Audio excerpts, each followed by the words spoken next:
Mr. Justice Sanjeev Banerjee, Honorable Chief Justice, enrolled as an advocate in the year 1990. His Lordship commenced practice at the oldest chartered High Court in the country, the Calcutta High Court.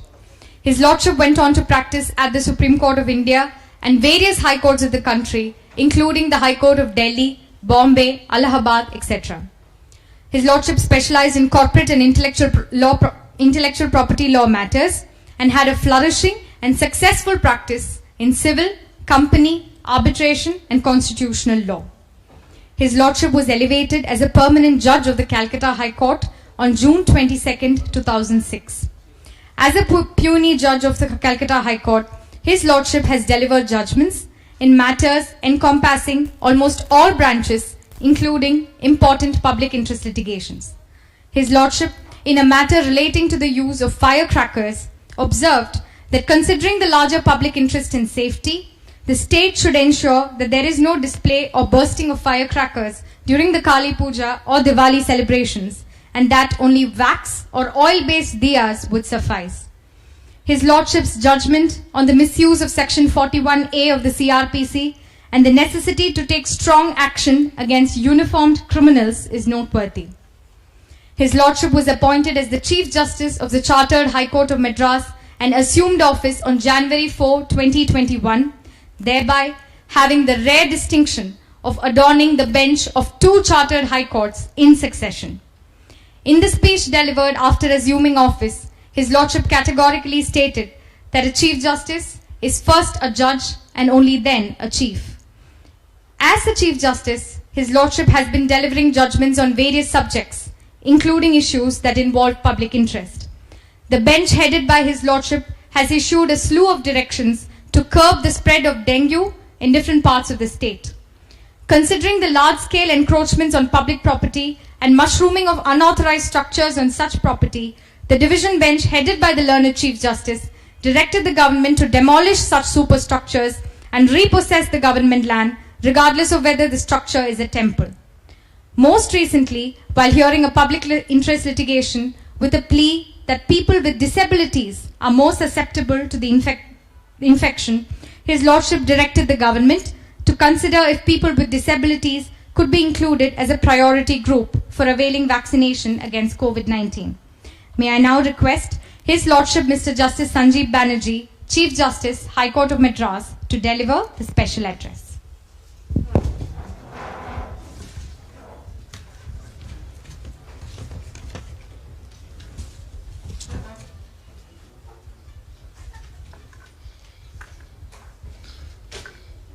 Vanakkam, good evening.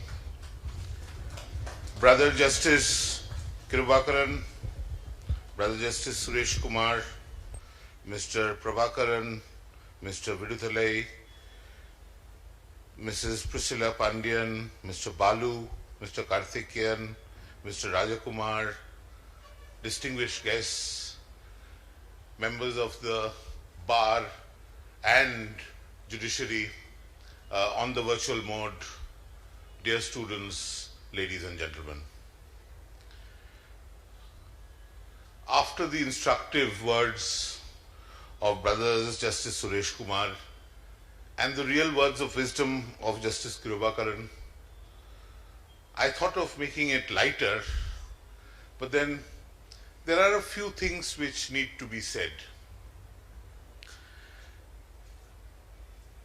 It's the initial years that you put in that really decides how you do later. Some of us, like myself, we had legal backgrounds and therefore decidedly an advantage in getting early opportunities.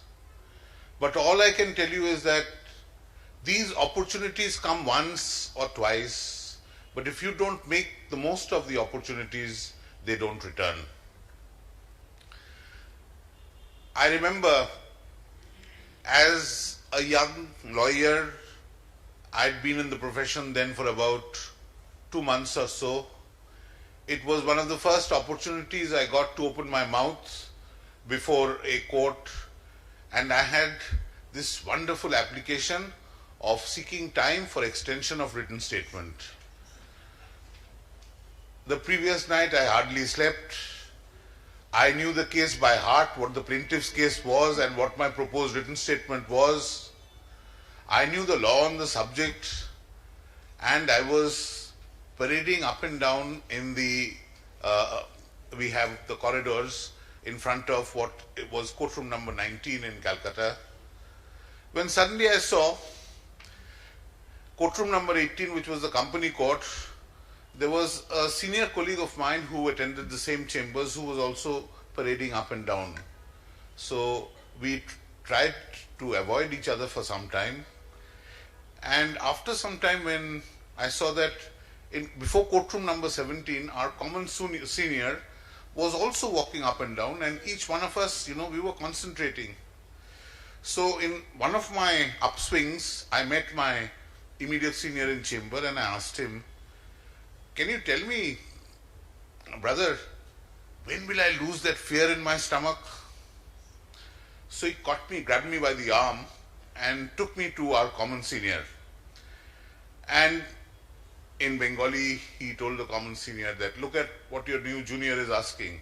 He's saying, when will he lose that fear, that thing in the pit of his stomach?"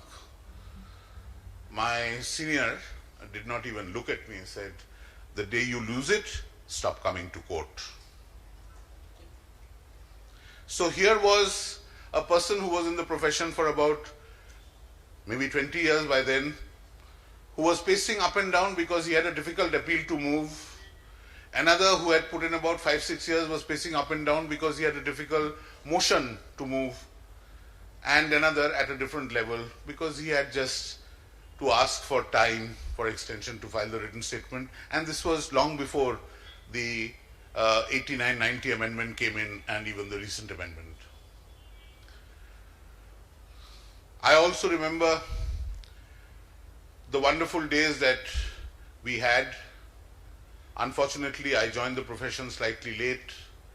I was working before that. I was used to a bit of money. So adjusting to the profession was difficult because in your first few years, you should not be expecting much income, and it's investment time. And the time that you invest, the more that you study and try and read up, that remains your investment for the entire life. Unfortunately, I was also married about the time that I entered the profession. And when my income dried up, we had a privileged background. We had a head over our head. We had a shelter over our head, roof over our head, and we probably didn't have to worry about several other things like electricity and other minor things. But circumstances were that we did not really have food on our table. And there were several months that, we had mashed potatoes and rice in the morning and aloo tikha and, rice in the evening. And we told ourselves by calling the different dishes as if we were eating differently, but those were difficult times. I remember in those days, we had to spend 50 paisa to take a bus from my senior's chamber home. And many times I would be walking that distance at 12 o'clock at night because that's when we returned, saving the 50 paisa because that meant something. From there on, and I say that I otherwise came from a privileged background. From there on to, the success that one tasted, everyone while growing up, if you are a right-thinking person, one of the things that will surprise you, one of the things that will shock you is the terrible inequality that we see around us. So, in our college life, while we were, away from our classes and discussing the problems of the world, we had many leftist movements then. We had people like Che Guevara and other idols. We had, Viet Cong going on when we were in school, and later several other movements, including some very romantic, initial terrorist movements like the Badr Meinhof, the ETA, the Red Army, and there were, quite a few armed insurrections that were going on in several countries, particularly in sub-Saharan Africa. At that point of time, you had coup d'etats which were pretty regular. The army taking control, one set coming and deposing another. So growing up in that kind of world and the problems that we saw, the inequality that we saw, some of us were appalled by it, and we thought that, when we had a time to contribute, we should do something about it. And so there came a time where, I was showered with so much opportunity and so much money that it was meaningless. And then came the offer, and to the surprise of those who offered, I took it up. And then came the realization of what I had done. When I received the first paycheck after becoming a judge, I was absolutely shocked because I didn't realize the kind of pitiable state I had reduced the family to because of the difference in income. But I can tell you of one instance where, all these things pale into insignificance when in course of doing justice, and we are just doing our job, it's not that we are doing something important. In course of doing your job, you see that your orders, what you do, benefit a few people, they bring cheer or joy to a few people, or they uplift the quality of life of a few people. And again, we must not be too haughty that I am doing it or we are doing it. It's our job. Justicing is nothing more glamorous than any other job, just as being lawyers is nothing more, glamorous than any other profession. But it is a profession, and it ought to remain a profession. As a judge, I used to be regularly invited to one of the more glamorous law schools, completely funded by government. There were some moot court competitions that I've been there to judge, some other occasions where I've been there to lecture.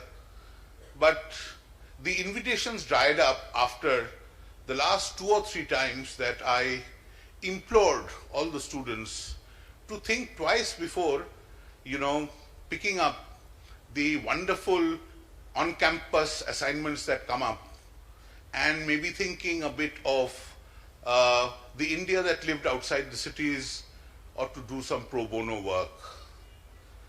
All of us, because of the kind of education that we have got, probably mostly because of the sacrifices that our parents have made in probably eating less, in enjoying life less to meet our needs, to meet our aspirations, we have a duty to give back to society.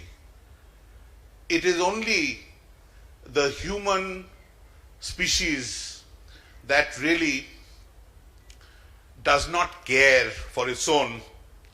Apart from instinct, the other animals do not fight to the extent that we, appearing to be proper and amiable, the way that we fight amongst ourselves.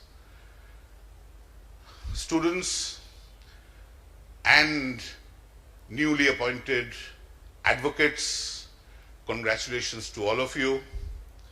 I wish you all the success in life. I hope all of you live your dreams. All of you can conquer the highest peaks. But while you do so, think of the plight of those several others who may not have had the opportunity that you may have had. Between your other work, spend some time to probably spread legal awareness, probably to do some pro bono work, probably to take care of those sections of the society which are the most vulnerable. It must be a joyous occasion for all of you. I still remember the day that I was enrolled. I did not know what the future held for me because we were not as smart as you are. Most of you know a lot of law than we did after we passed out and came to court. I can assure you that if I've learnt anything, all of it has been after enrollment. We came through a very faulty system of education when everything was in a turmoil and there were hardly any classes. For months it took me to try to understand, while I was already in court, about how different matters go before different judges. The concept of determination was lost on me because we did not have that kind of education to start with. I've been fortunate that in course of my tenure as a judge, I've had many law interns from various places. And the second year students, the third year students, they are so much better informed than we were. I'm astounded.